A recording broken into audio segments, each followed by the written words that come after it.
Oke, Pak. Bismillahirrahmanirrahim.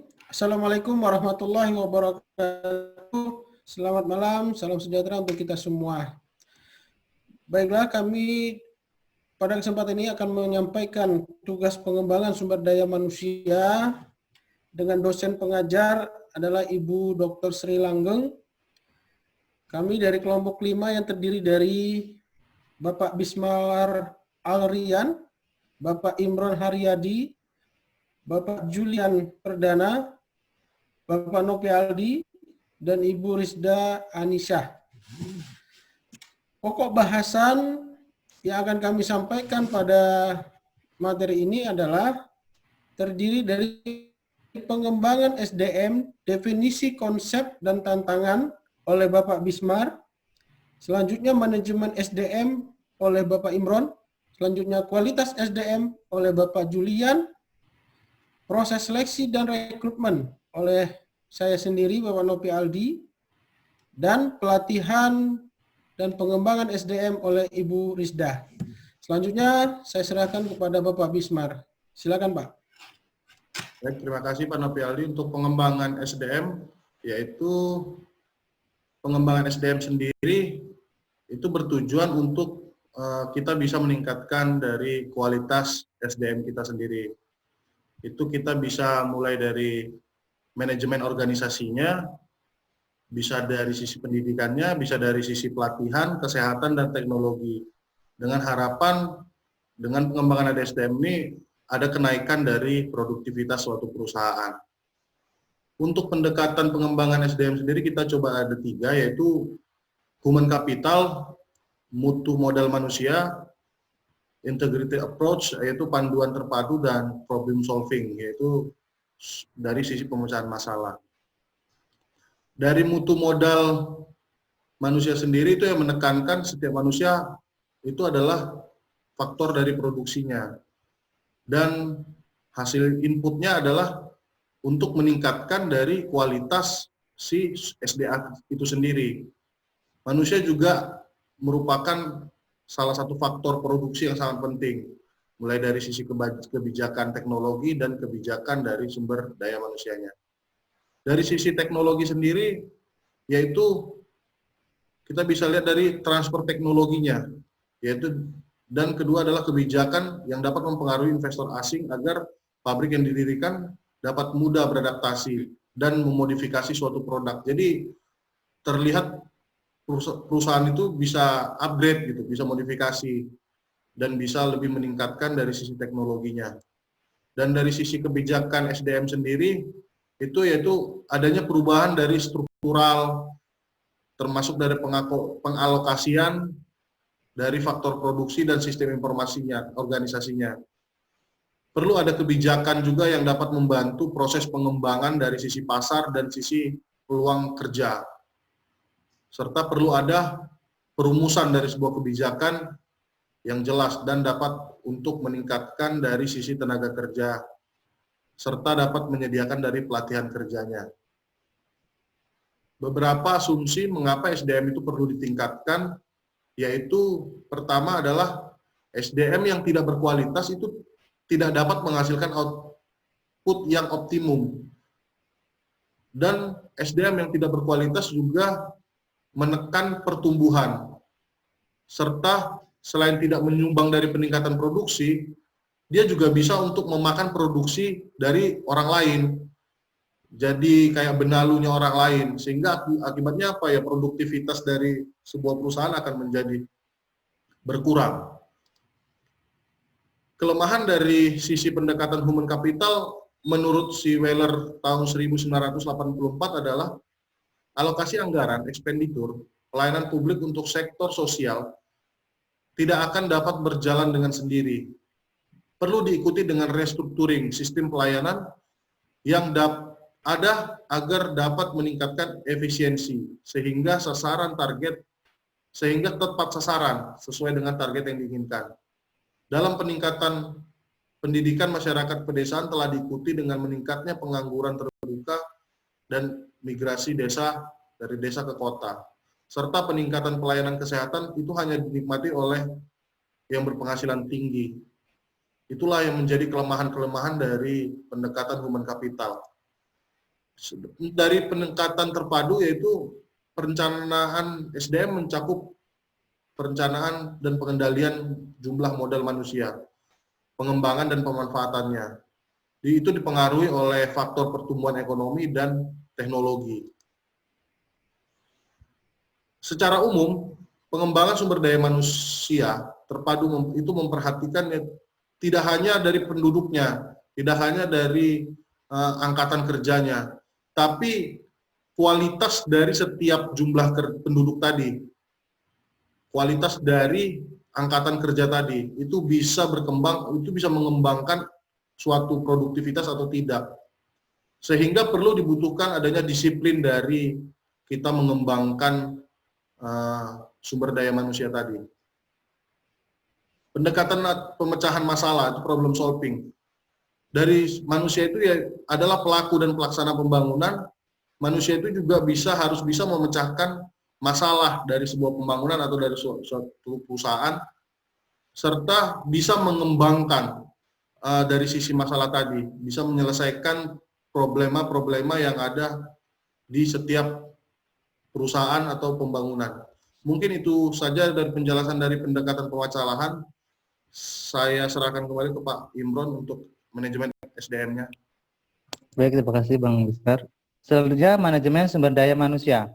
Manajemen sumber daya manusia adalah perencanaan, pengorganisasian, pengarahan dan pengawasan kegiatan-kegiatan pengadaan, pengembangan, pemberian kompensasi, pengintegrasian, pemeliharaan dan pelepasan sumber daya manusia agar tercapai tujuan individu, organisasi, dan masyarakat.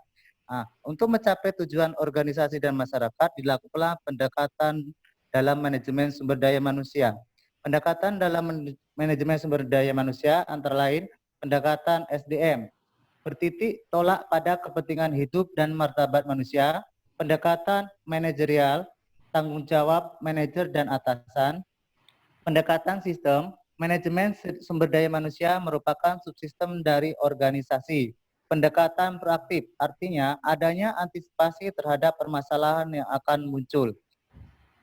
Selanjutnya, pengorganisasian atau departemen. Dalam suatu organisasi dibentuk suatu cabang-cabang, sub-subsistem yang berperan untuk memudahkan kontrol, meningkatkan efisiensi dan efektivitas, bertujuan untuk menciptakan spesialisasi. Untuk mencapai manajemen sumber daya manusia, ada tantangan-tantangan yang dilakukan. Yang pertama, tantangan eksternal dan tantangan organisasi. Tantangan eksternal, adapun tantangannya, tantangan teknologi, tantangan ekonomi, keadaan politik dan pemerintah, tantangan demografis, kondisi geografis, kondisi sosial budaya, pasar tenaga kerja, kegiatan para pesaing. Untuk tantangan organisasi, karakter dari organisasi, serikat dari karyawan, sistem informasi, perbedaan individual karyawan, serta sistem nilai manajer dan karyawan. Selanjutnya, kualitas sumber daya manusia akan disampaikan oleh Saudara Bismar.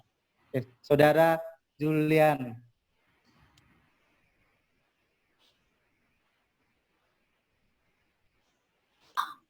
Baik, terima kasih Mas Imron. Saya akan melanjutkan slide berikutnya, yaitu tentang kualitas sumber daya manusia. Ini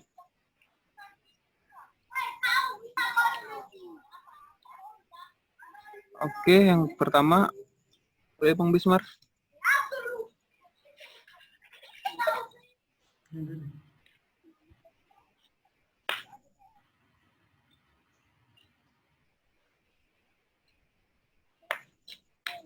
Definisi SDM.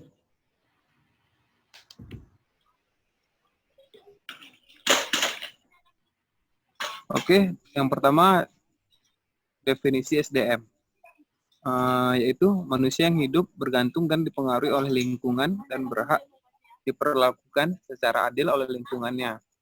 Arti yang kedua adalah potensi yang terkandung dalam diri manusia untuk mewujudkan perannya sebagai makhluk sosial yang adaptif dan transformatif yang mampu mengelola dirinya sendiri.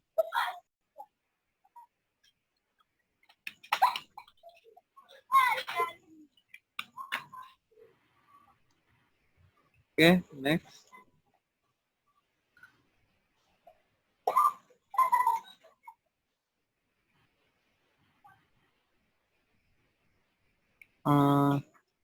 Semua manusia sebagai penduduk suatu negara yang sudah memasuki usia angkatan kerja, baik yang sudah bekerja maupun yang belum memperoleh pekerjaan, ini disebut SDM makro.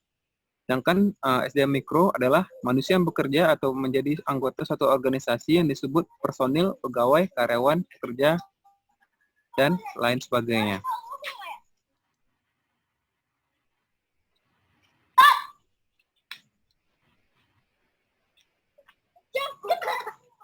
Oke, selanjutnya.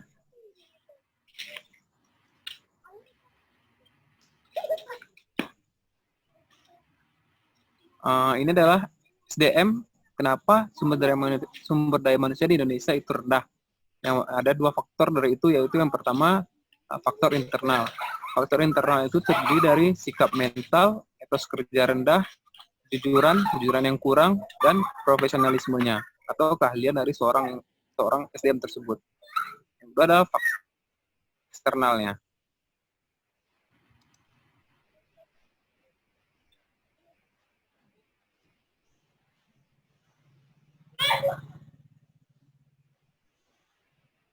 Boleh Bang, selanjutnya faktor eksternal.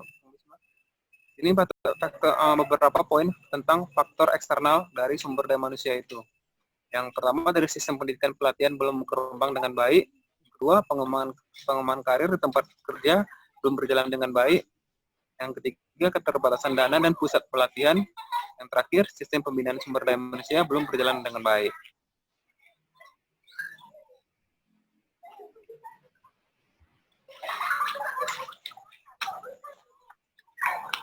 Selanjutnya, teori penghargaan.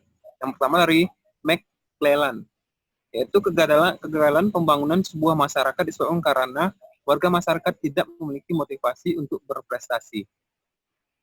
Ini dari McClellan. 5 fase perubahan nilai SDM.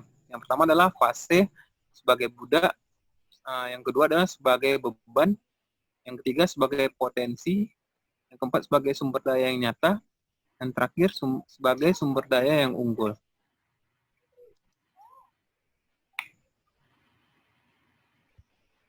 Dalam teori McClellan, peningkatan kualitas SDM. Di sini adalah poin-poin untuk peningkatan kualitas SDM. Yang pertama, ditingkatkan melalui pendidikan. Yang kedua, bisa dari pendidikan merupakan unsur utama dalam PSDM. Yang ketiga, kualitas pendidikan dapat ditinjau dari nilai tambah yang dihasilkan sebagai pendidikan. Yang terakhir, memiliki kemampuan dan keterampilan yang sesuai dengan tuntunan dunia kerja.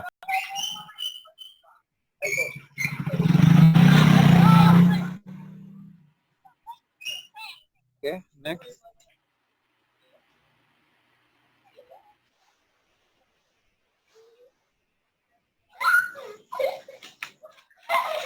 Ini masih lanjutan tadi, yang poinnya yang disebutkan pengetahuan, keterampilan, dan teknologi, dan lifelong learning.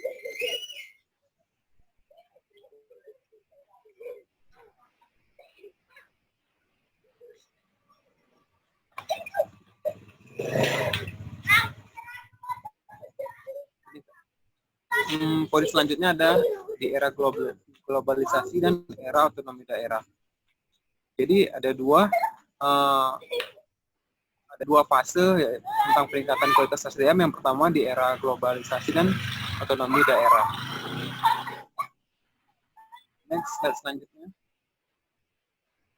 Di era globalisasi itu terdiri dari globalisasi mendorong peluang terbukanya pasar internasional, pengakuan harkat dan martabat manusia, dan lifelong learning.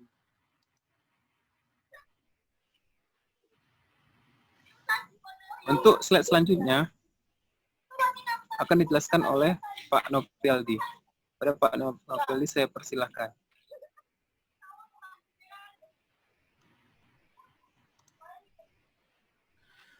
Baik, terima kasih Bapak Julian.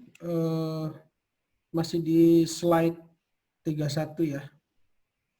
Tentunya alokasi dana untuk pengembangan SDM ini harus cukup dan memenuhi kebutuhan dalam rangka untuk pengembangan SDM itu sendiri.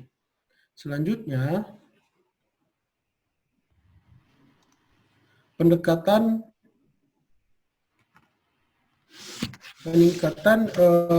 kualitas SDM itu dapat dilakukan melalui beberapa pendekatan yang terdiri dari pendekatan religius, pendekatan politik, pendekatan ekonomi, pendekatan hukum, pendekatan sosiokultural, dan pendekatan administratif atau manajerial.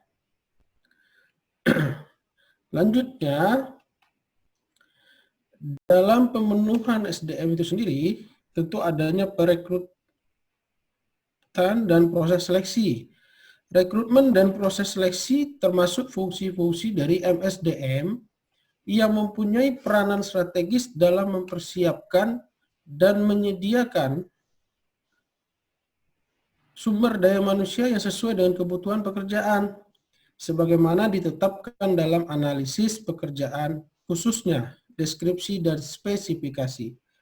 Kedua kegiatan tersebut didahului oleh kegiatan analisis pekerjaan dan perencanaan sumber daya manusia. Hal ini berarti bahwa kegiatan rekrutmen dan seleksi harus didasarkan, belum Pak, masih di slide 33. Hal ini berarti kegiatan rekrutmen dan seleksi harus didasarkan pada suatu kebutuhan yang dialami oleh organisasi atau perusahaan, baik dalam fisik maupun dari segi kemampuan dan keterampilan. Pelaksanaan kedua kegiatan tersebut secara wajar dan dikerjakan sesuai dengan prinsip-prinsip manajemen yang baik akan mencegah terjadinya surplus kepegawaian, kecuali karena adanya faktor-faktor eksternal yang tidak dapat dikendalikan oleh organisasi atau perusahaan itu sendiri. Selanjutnya, rangkaian alur proses perekrutan yang diawali dari job analysis yang merupakan suatu kegiatan pengumpulan informasi ataupun data yang menyangkut tentang jabatan atau pekerjaan untuk menetapkan uraian pekerjaan dan persyaratan suatu pekerjaan. Kegiatan pada job analysis ini membuat job description dan job specification.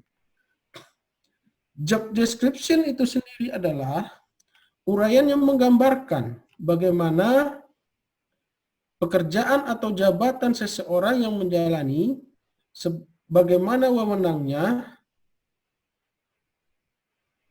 tanggung jawab yang harus dilaksanakan, hubungannya dengan jabatan atau pekerjaan lain, dan resiko jabatan atau resiko dari pekerjaan tersebut. Deskripsi jabatan meliputi dari identifikasi jabatan, rincian tugas yang harus dilaksanakan, kondisi sekitar lingkungan kerja, bahan, alat maupun mesin yang dipergunakan, serta ringkasan jabatan pada job analysis. Job specification merupakan uraian tentang persyaratan yang harus dimiliki atau yang diperlukan untuk seseorang yang akan mengemban atau melaksanakan pekerjaan setelah menerima jabatan tersebut. Nah, ini harus disiapkan pada proses job analysis. Spesifikasi jabatan sebagai berikut itu terdiri dari identifikasi jabatan seperti nama, kode, dan bagian yang biasa dicantumkan dalam sebuah lamaran pekerjaan. Persyaratan jabatan seperti riwayat pendidikan, pengalaman yang diperlukan, syarat fisik, jenis kelamin, usia, kewarganegaraan, status, kemampuan, dan seterusnya. Dan ini sudah harus diinventaris pada tahapan job analysis, sehingga informasi ini dapat disampaikan kepada publik. Manfaat adanya job analysis tentunya dapat menetapkan dasar rasional penggajian ataupun pengupahan yang lebih objektif, dan juga bisa mengidentifikasi persyaratan kerja yang dapat menyebabkan diskriminasi karyawan. Selanjutnya dapat merencanakan kebutuhan sumber daya manusia di waktu yang akan datang sebagai proses perencanaan dan dapat menentukan dasar kebutuhan diselenggarakannya latihan untuk karyawan baru maupun karyawan yang lama. Selanjutnya, job design merupakan suatu alat untuk memotivasi dan memberi tantangan pada karyawan. Oleh karena itu, perusahaan perlu memiliki suatu sistem kerja yang dapat menunjang tercapainya tujuan perusahaan secara efektif dan efisien yang dapat merangsang karyawan untuk bekerja secara produktif. Sebagaimana yang disampaikan Mondi 2008, job design adalah proses menentukan tugas-tugas spesifik untuk dikerjakan. Metode-metode yang dipakai dalam menjalankan tugas-tugas dan cara pekerjaan yang bersangkutan berhubungan dengan pekerjaan lain dalam organisasi. Setelah job analis dan job design ini disiapkan, maka dilakukanlah kegiatan perekrutan atau rekrutmen. Yang selanjutnya dilaksanakan rekrutmen untuk menarik kelompok kandidat mengisi posisi yang lowong atau yang dibutuhkan oleh organisasi ataupun perusahaan. Setelah dilakukan perekrutan tentu melalui proses seleksi. Proses seleksi merupakan rangkaian kegiatan yang digunakan untuk memutuskan apakah pelamar diterima atau tidak. Nah, langkah-langkah ini mencakup pemaduan kebutuhan kerja pelamar dan organisasi atau perusahaan. Dalam banyak departemen personalia, rekrutmen dan seleksi ini digabungkan dan disebut employment function. Hasil dari proses seleksi terhadap karyawan baru ini terdiri dari orientasi atau induksi. Nah, setelah dilakukan perekrutan dan seleksi, tentu ada treatment yang harus dilakukan terhadap karyawan. Diawali dengan induksi, yaitu memperkenalkan para karyawan dengan peranan atau kedudukan mereka dengan organisasi dan dengan karyawan lainnya. Selanjutnya dilakukan pelatihan dalam bentuk pembekalan dan training. Dan dilanjutkan dengan pengembangan, yaitu peningkatan kualitas. Perencanaan karir, tentu ini disampaikan sejak awal, sehingga ada motivasi bagi karyawan tersebut dalam melaksanakan tugas dan fungsinya. Dan tentunya ada evaluasi prestasi. Nah, hasilnya, jika positif akan menjadi motivasi. Tetapi dalam hal ini, apabila hasil itu negatif, juga akan menjadi pengetahuan bagi organisasi atau perusahaan apa kelemahan yang untuk diperbaiki. Selanjutnya, kompensasi, istilah ini amat sangat berhubungan dengan imbalan.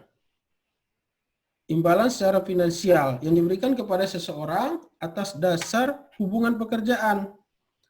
Nah, tentu semua kegiatan ini tidak terlepas dari pengawasan personalia atau dalam konteks controlling adalah proses personalia dalam menetapkan ukuran kerja dan pengambilan tindakan yang dapat mendukung pencapaian hasil yang diharapkan. Selanjutnya, boleh di slide. Nah, rekrutmen, proses pencarian para calon karyawan yang mampu melamar sebagai calon karyawan adalah salah satu kunci utama dalam menciptakan sumber daya manusia yang profesional, terletak pada proses rekrutmennya, seleksi, training, dan development calon tenaga kerja. Mencari tenaga kerja yang profesional dan berkualitas tidaklah gampang. Nah, ini butuh proses dari awal tadi. Proses ini akan mempengaruhi kualitas sumber daya manusia yang diterima. Selanjutnya, merupakan sebuah kewajiban dalam sebuah organisasi atau perusahaan melakukan penyaringan untuk anggota atau karyawan yang baru. Untuk itulah, rekrutmen para pelamar yang ingin melamar dalam organisasi atau perusahaan ini menjadi salah satu proses yang penting dalam menentukan baik tidaknya pelamar yang akan melamar pada organisasi atau perusahaan tersebut. Sumber rekrutmen ini terdiri pada sumber internal dan eksternal. Nah, tentunya sumber internal ini adalah karyawan yang akan mengisi lowongan kerja itu diambil dari dalam perusahaan tersebut, yaitu dengan cara memutasikan atau pemindahan karyawan yang memenuhi spesifikasi pekerjaan jabatan itu. Nah, itu melalui beberapa metode, diantaranya promosi, bentuk reward atas prestasi karyawan, dan transfer karyawan antar wilayah. Mungkin dalam perusahaan yang cukup besar, di satu wilayah ditransfer ke wilayah yang lainnya. Rotasi pekerjaan dari departemen A ke departemen B, yang mungkin semangatnya adalah merefreshing tugas pada karyawan tersebut. Selanjutnya adalah penghargaan dan pemanggilan kembali. Nah, ini karyawan yang tentunya punya potensi yang baik.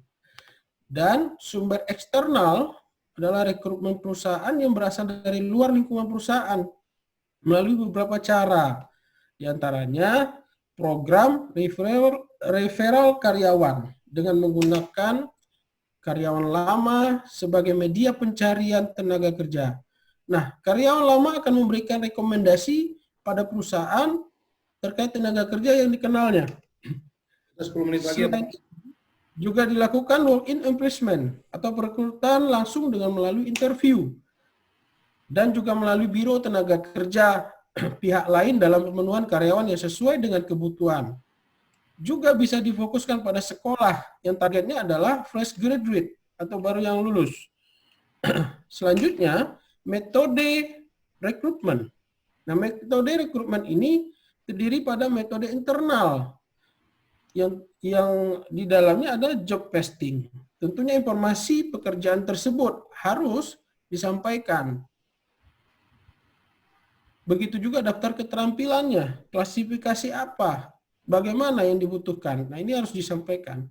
Metode eksternal itu bisa dilakukan melalui iklan radio, koran, televisi, yang sifatnya adalah informasi publik, dan lain sebagainya. Selanjutnya, sumber internal ini memiliki keuntungan dan kerugian. Di antara keuntungan itu adalah semangat kerja yang tinggi bagi newcomer atau karyawan baru. Nah, penilaian kemampuan akan lebih baik. Jadi, tidak ada pengaruh dari manapun. Keuntungan yang lainnya adalah biaya yang lebih rendah dari internal ini. Jadi tidak ada proses perekrutan keluar ataupun pengiklanan. Nah, biaya lebih rendah. Dan motivasi akan semakin tinggi dalam proses sumber internal ini. Namun ada kerugian pada sumber internal ini, yaitu konflik antar karyawan. Nah, ini tidak terhindari karena pasti akan terjadi. Karena ini masing-masing karyawan akan memiliki motivasi yang berbeda-beda. Selanjutnya, menghambat ide-ide baru. Karena masih pada konsep yang sudah ada dalam perusahaan tersebut. Juga akan terjadi demotivated bagi yang tidak dipromosikan. Nah, ini yang menjadi kerugian pada sumber internal ini. Selanjutnya, ada sumber eksternal. Juga memiliki keuntungan dan kerugian. Yang mana keuntungan itu kita belum Yang mana keuntungan pada sumber eksternal itu memiliki ide-ide baru. Biasanya newcomer itu memiliki ide-ide baru, wawasan baru. Nah, biayanya lebih rendah daripada melatih profesional. Nah, berbeda dengan kalau kita merekrut yang profesional. Selanjutnya, keuntungannya meminimalkan konflik sesama karyawan. Kerugiannya juga tetap ada. Di antaranya adalah kemungkinan memilih orang yang tidak cocok. Bisa terjadi. Dan penyesuaian butuh waktu. Jadi, kalau dari eksternal ini butuh waktu untuk penyesuaian terhadap lingkungan kerja. Selanjutnya, langkah-langkah proses seleksi. Langkah proses seleksi ini secara garis besar itu terdiri dari penerimaan berkas sebagai pendahuluan. Nah, ini tentu dalam bentuk informasi yang menerima berkas lamaran. Selanjutnya pelaksanaan berbagai tes yang harus dilakukan. Wawancara awal. Nah, ini perlu pendalaman di awal. Apa motivasinya dalam melamar? Selanjutnya pemeriksaan referensi. Apakah memiliki referensi tersendiri? Dan evaluasi medis. Nah, penting untuk dilakukan pengecekan medis terhadap newcomer atau karyawan yang akan kita rekrut. Selanjutnya wawancara atasan langsung. Nah, ini terkait pada spesifikasi pekerjaan sehingga harus diwawancara oleh atasan langsung yang memiliki kebutuhan terhadap pekerjaannya nanti. Selanjutnya adalah keputusan penerimaan sebagai output dari proses seleksi itu sendiri. Itu dari saya. Selanjutnya dapat disampaikan oleh Ibu Rizda. Saya persilakan. Terima kasih kepada Pak Novialdi. Slide selanjutnya mengenai pelatihan dan pengembangan. Pelatihan atau training itu adalah aktivitas-aktivitas yang dirancang untuk memberi para pembelajar pengetahuan dan keterampilan yang dibutuhkan untuk pekerjaan mereka saat ini. Maksudnya di sini, setiap karyawan yang ingin bekerja sebelum ia ditempatkan pada kondisi yang sebenarnya harus melalui masa pelatihan dulu. Gunanya untuk supaya tidak terjadi beberapa kesalahan di tempat ia bekerja nantinya dan supaya ia memiliki keterampilan yang bagus untuk melaksanakan pekerjaannya. Kemudian pengembangan. Pengembangan ini adalah pembelajaran yang melampaui pekerjaan saat ini dan memiliki fokus lebih jangka panjang. Maksudnya, setelah karyawan tersebut dilatih keterampilan sama sikap kebiasaan kerjanya, jadi setiap karyawan ini dituntut untuk mengembangkan keterampilan-keterampilan atau pengetahuan-pengetahuan yang ia miliki setiap harinya. Next, Bang Bismar. Tujuan latihan dan pengembangan itu sendiri adalah selain tadi supaya karyawan tidak melakukan kesalahan di tempat kerja, juga bisa menutup gap antara kemampuan karyawan dengan permintaan jabatan dan meningkatkan efisiensi dan efektivitas kerja karyawan dalam mencapai sasaran yang telah ditetapkan. Next, Bang. Teknik latihan dan pengembangan ada dua. Yang pertama on the job training dan off the job training.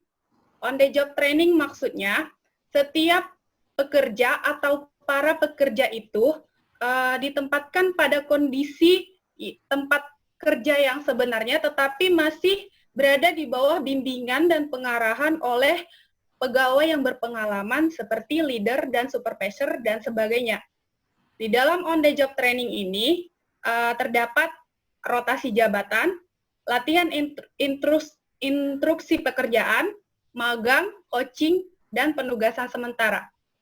Sementara off the job training ini, pelatihan di luar kerja. Maksudnya, pelatihan yang berlangsung pada waktu si karyawan tadi tidak melakukan pekerjaan yang biasa ia lakukan setiap harinya. Di dalam off the job training ini memiliki bagian simulasi dan presentasi informasi. Metode simulasi. Metode simulasi ada 3. Yang pertama, metode studi kasus. Metode studi kasus ini maksudnya adalah metode yang awalnya kita lakukan identifikasi, baru kita menganalisa, kemudian kita merumuskan penyelesaian masalah, tetapi berdasarkan kasus tertentu. Kemudian role playing. Role playing merupakan peralatan yang memungkinkan karyawan untuk memainkan berbagai peran yang berbeda. Jadi, di dalam role playing ini, setiap karyawan itu dituntut untuk memainkan berbagai peran yang berbeda. Kemudian business games. Business game adalah simulasi pengambilan keputusan dalam skala kecil yang dibuat sesuai dengan kondisi yang nyata. Contoh, vestibular training. Vestibular training maksudnya latihan dilaksanakan di luar, tetapi harus dengan pelatih yang khusus. Kemudian, laboratory training. Laboratory training ini maksudnya latihan kelompok untuk mengembangkan keterampilan antar pribadi. Dan yang terakhir, program pengembangan eksekutif.